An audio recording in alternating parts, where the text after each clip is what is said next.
Moorish, under the auspices of being both African and Egyptian, to be chronologically correct. But first I want to comment on the very word itself so that you'll know what you're reading or talking about and hearing in relationship to term and terminology. We're finally getting there.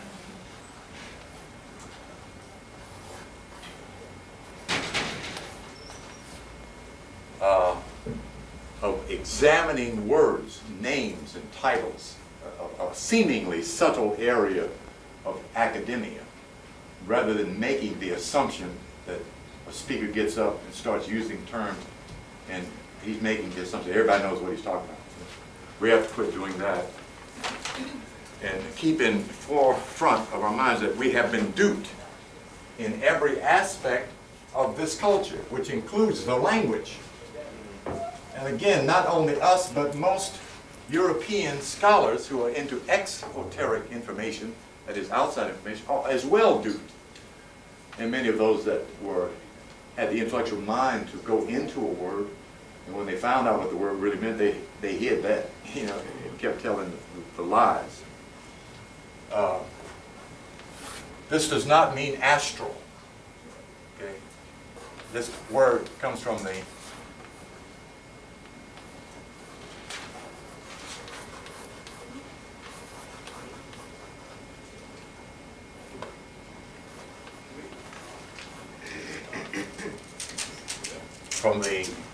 word aster, which means star.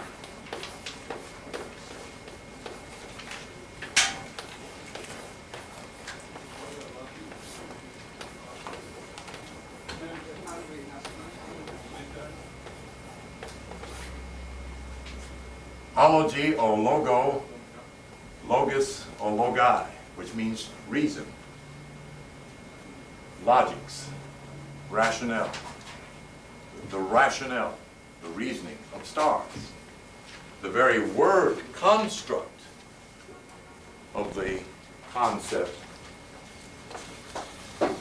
star, I think I've done this before,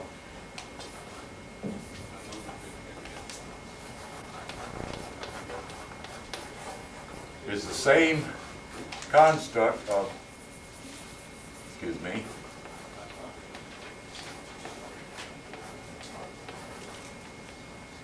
arts.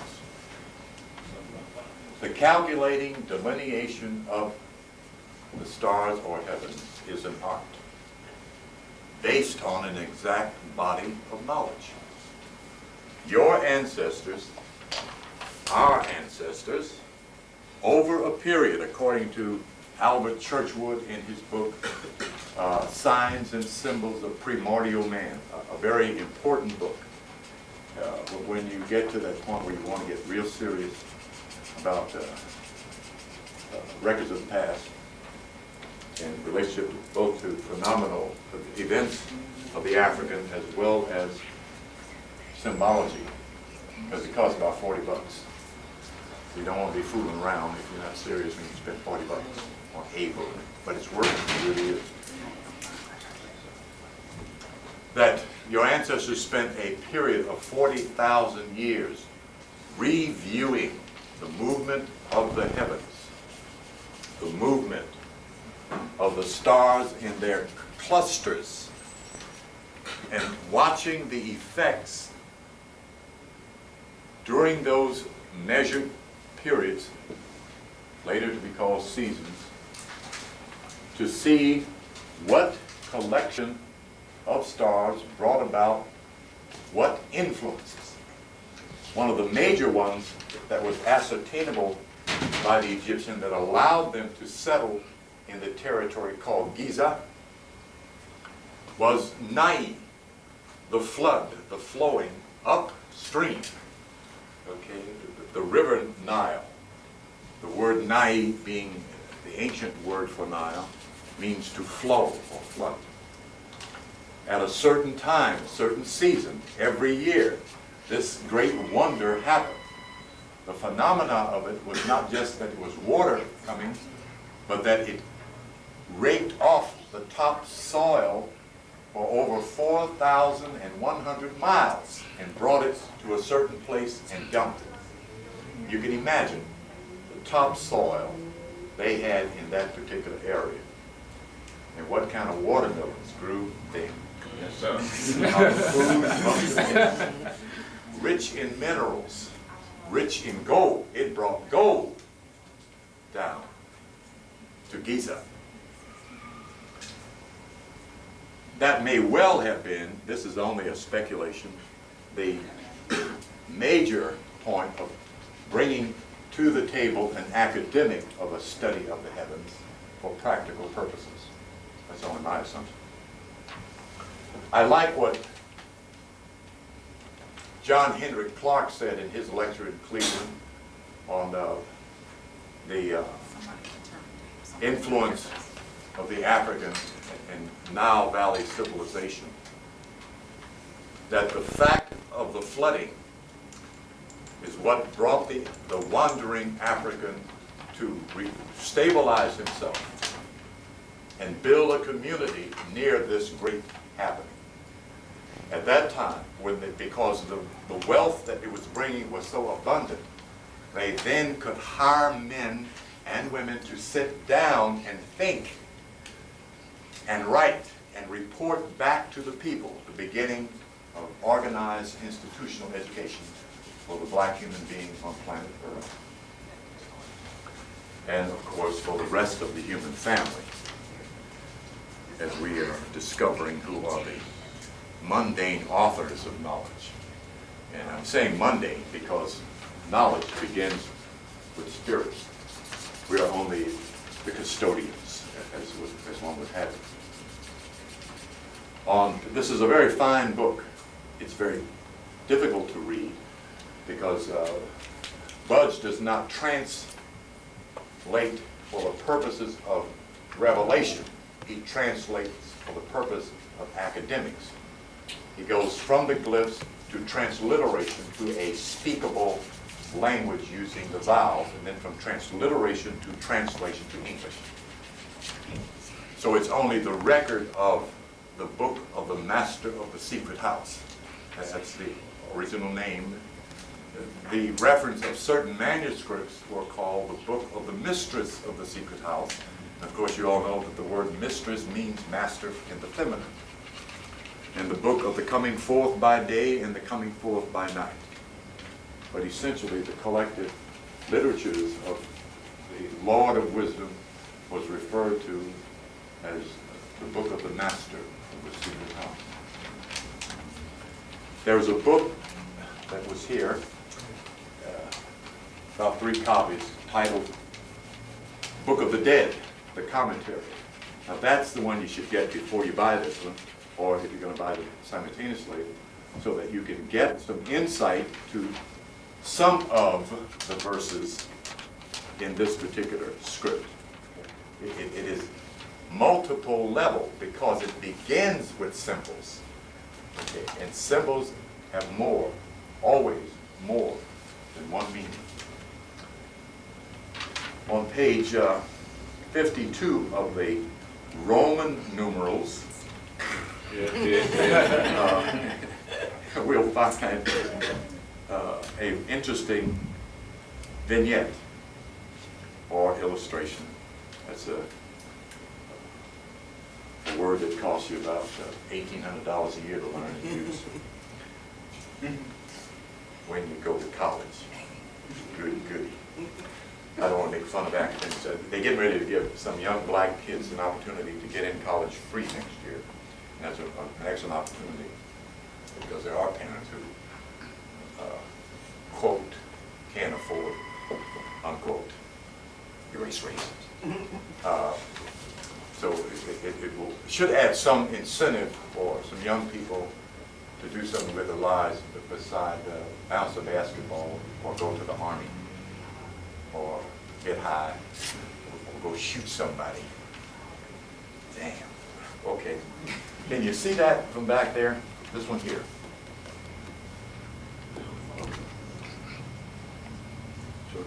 Yes. The significance of this is the symbolic statement that we have up here. I'll read the paragraph that's relevant to this particular vignette. The feet of the goddess rests on the east and her hands on the west. This is shown by the scene which Shu, the god Shu, which is power, not a person, is accompanied by two females who have on their heads a symbol representing east and a symbol representing west. The child of the union, Seb and Nu, was the son who was born in the east in the morning, who made his course along his mother's body until he set in the west in the evening. The moon followed the sun's course along his mother's body, but sometimes a second female is represented, bowed beneath. This is believed to signify the night sky across which the moon travels.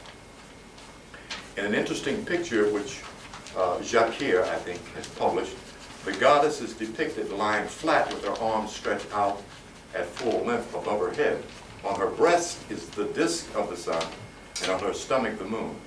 Those who believe that the sky was an iron plane imagined that the stars were a number of lamps which were hung out therefrom. And those who pictured the sky as a goddess studied her body with stars. Okay, that's the point of that particular vignette. Now, I want you to see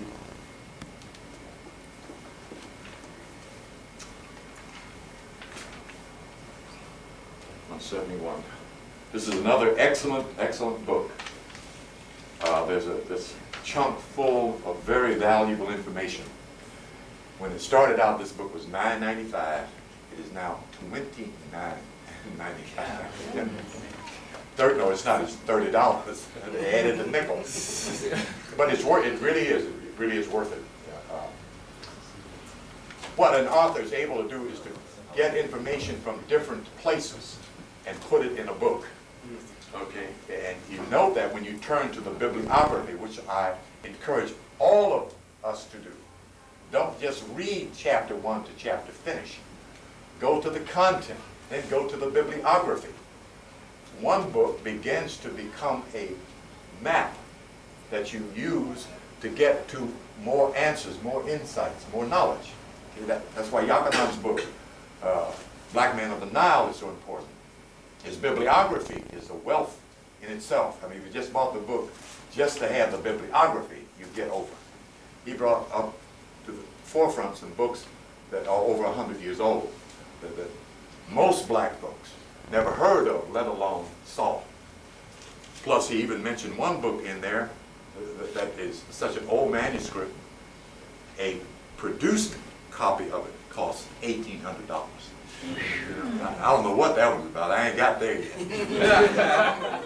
But I mean, that's earnest scholarship. You know, one of the reasons why he's to be applauded. He made all of these extraordinary efforts to dig this stuff out and correct it. And that is still very, very important. Here is the original concept of the original zodiac that is supposedly was on the ceiling of the temple of Dendera in Thebes. In Memphis of Africa. Did you all know Memphis is an African word? Interesting, huh? However, the good white people of Europe fell so much in love with this building, they dismantled the whole building and took it back home. I mean, that's like coming to your door and saying, "Oh, this is really a nice house." Yeah. Excuse us. Put it on a truck. You're standing there wondering what the hell is going on. The whole building, floor, ceiling, walls, pillars. That's what Chancellor Williams stated in his book, Destruction of Black Civilization, that when he went to England, to the British Museum, and was allowed to get down on those lower sub-basement levels of the British Museum, and he went in this huge room, said he almost fainted. huge walls, ceilings, pillars, obelisks piled up on, they stockpiled the atomic bomb. You ought to see the stockpile they did of Africa. So if you want to see Egypt, go to Egypt. But if you want to study Egypt, you got to go to England, because that's where most of Egypt is. You know? If we wonder how it all disappeared so fast, why the evidence was not there, they made it disappear. We need to understand the sabotage, the level of what has been confiscated. And on top of that, the Arab did his work. He tore up stuff. He didn't have enough sense to go hide with his vagabond, sand-eating wife. I'll forget who it was. I think it was Dr. Clark. They called them the sand people. You know, it's one way you know who built what in Europe. Before that, in 1711 AD, the Arab was living in tents in the desert. Wasn't building anything brick. The only thing they built brick was the city they called the city of Victory, Al Victoria or something. And they had to get Greeks to translate the papyri so they could understand the methodology of architecture, that they didn't have architectural skills. Okay, but I'm getting off the point here. Anyway, I want you to see that this particular particular piece of evidence. This is a part of the cultural academic indictment of the Europeans. This concept here, Zodikius, is hidden in Masonic lore, behind Masonic doors, and you can find in a dictionary this word.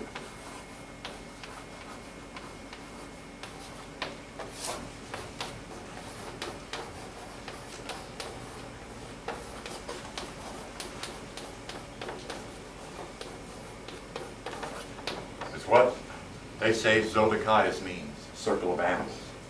But of course we know there are no animals in the sky, they are configurations. And those configurations in the Egyptian mind came to represent circles of power.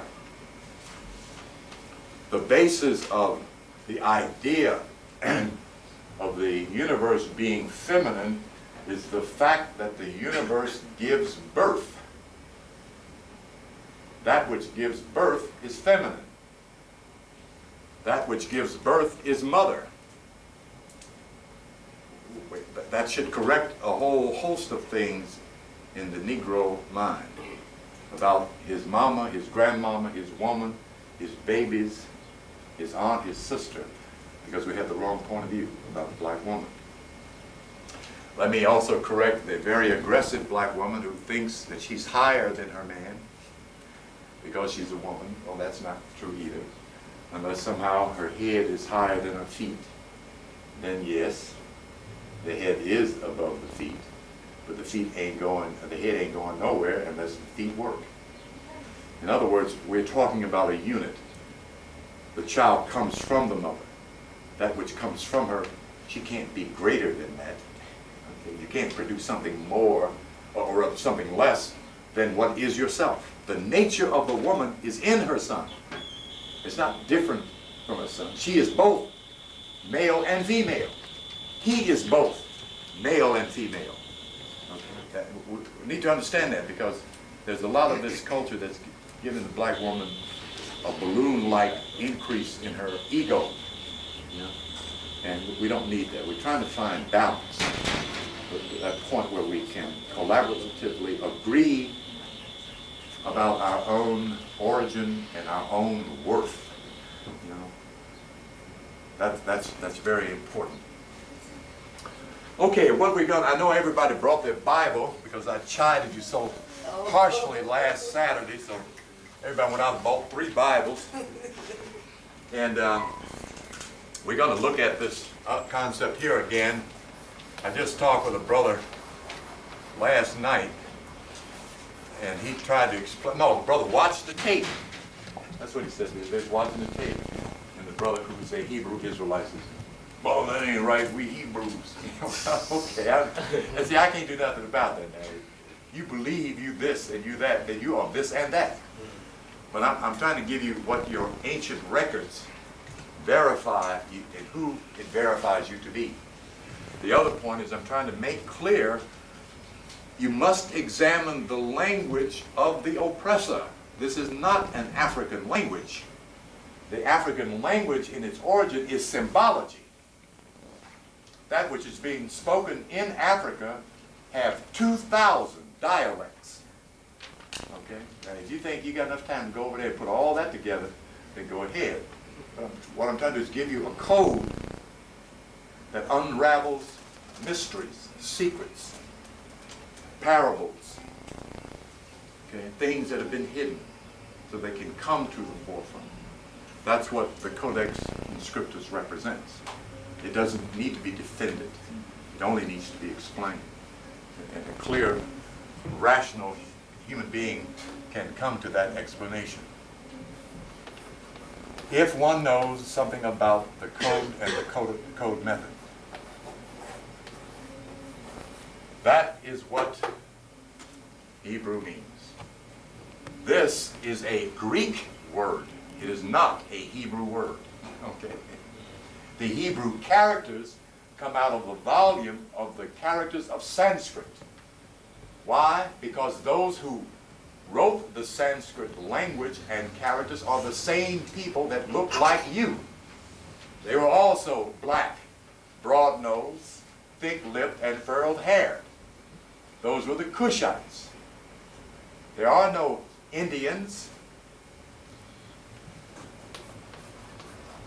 I think we did that with this earlier this fall.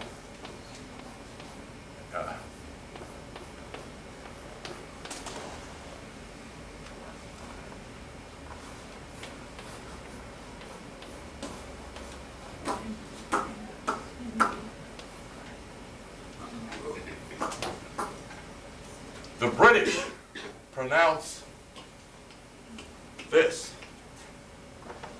I'm on the wrong side. Okay, can you see? Yeah, okay. Hey, pronounce this. They do not say herb. They do not say house. They say herb. They say house. They don't say Hindi. They say Indi. They drop the H's. The so-called modern maps that you find the word Indus and Indi on them, or excuse me, Hindi or India, the Indus River or Indus Ocean is a devisement of the British European cartographers. Those who make maps are cartographers, who draw the maps and who date and letter the maps. That's his language on that map. That is not an African map.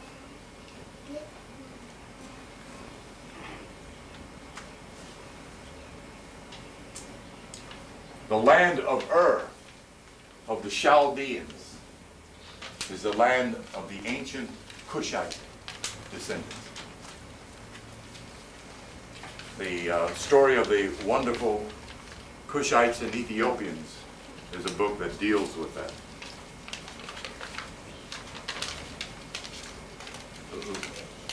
To the demise and amazement of the European Jew, Abraham was jet black. A little short man with long curly hair, big nose, big lips. That's it. It's whether they're disappointed, that's their problem. The facts speak for themselves. Okay. We're going to take a look at some more symbology in the Bible. I want you to turn to, let me get my chart. I wrote this stuff down in big letters so I wouldn't walk right past it as I have done on other occasions.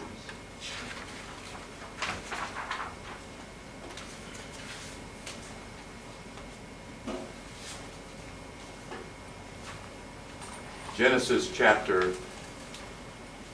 15. Those who have the Bible. Whoever gets to it first can read it first. If I was in a Baptist church here, you'd get pages clapping and, praise the Lord, brother, I got it. Folks love to read. Probably the only time most of them do any reading. Maybe not now. Used to be the case. Okay, Genesis 15.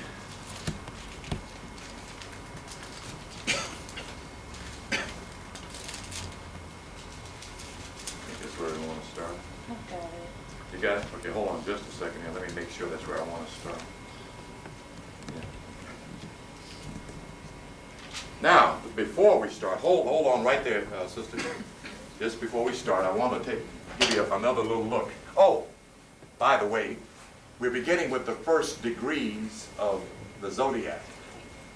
That would call for Aries. How many Aries are in here? Raise your hand. No Aries?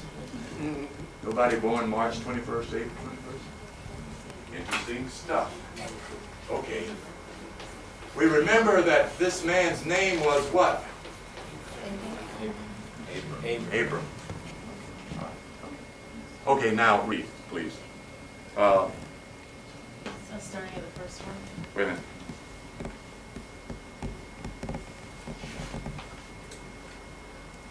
Yeah, go ahead, yeah. Okay. Up to verse 4. Read up to verse 4. Okay. After these things, the word of the Lord came unto Abram in a vision, saying, Fear not, Abram, I am thy shield, and thy exceeding great reward. And Abram said, Lord God, what wilt thou give me, seeing I go childless, and the steward of my house is this Eliezer of Damascus? And Abram said, Behold, to me thou hast given no seed, and lo, one born in my house is mine heir. Okay. Now let me read verse 4 and 5 because the language is different in the New Translation than it is in the King James translation.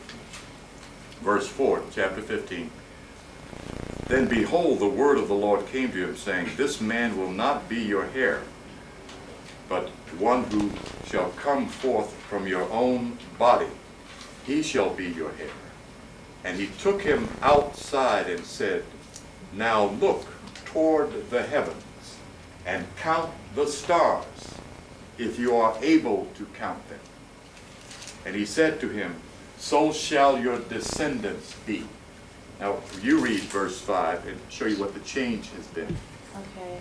And he brought him forth abroad and said, Look now toward heaven, and tell the stars, if thou be able to number them. And he said unto him, So shall thy seed be. Okay, it's the same. There's one passage in there that talks about the myriads of stars, where the translator is misunderstanding the esoterics of this particular verse and the astrological symbology of Abraham, Isaac, and Jacob. Aries is, what symbol represents Aries? Anybody know? Thank you. Okay? All right. Now, if you look very carefully at the verse here, this man will not be your heir. We'll get back to that in a minute. But one who shall come forth from your own body. Now you show me a man that made a baby. Okay. I mean, okay? Paying attention to the language with the key that we're talking about searching for the symbological representation allows you to see through the story form or to appreciate the allegory that unravels something deeper than the story form.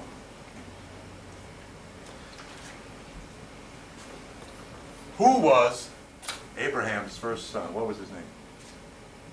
Anybody? Isaac. Anybody? Isaac. Anybody? Jacob. Anybody?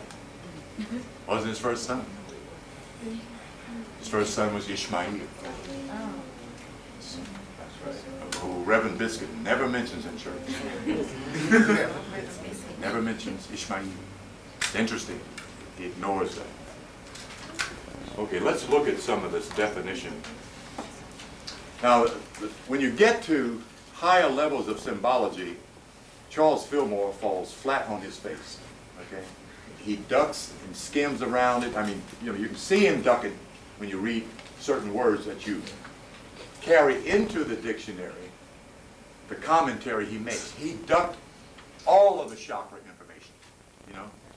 And another thing I want to point out while it's on my mind, these are some excellent books to get information from. But what is interesting about all, and I've leafed through almost all of them, a couple of them I haven't, none of them deal with the book of Revelations in relationship to the chakras in their books. None of them. They all went that far around. Interesting. Really interesting stuff. Well, okay, we're not going to duck it.